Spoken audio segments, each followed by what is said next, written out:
How to log into SuccessFactors account online.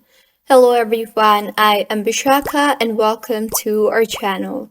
I will take you through the step-by-step process on how to log into SuccessFactors account online. Now, let's get right into the tutorial. Firstly, go ahead and open your preferred browser and in the search bar, search for www.sap.com. In the interface that you will then be led to, tap on the person-like icon on the top right of your screen.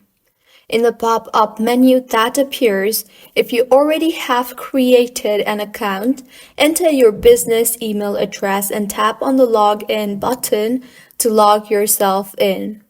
And if you do not have an account yet, then tap on the Create Your SAP Account option and fill in the form shown to you carefully and tap on the Submit button. And with this, your account will be created, and now sign in further.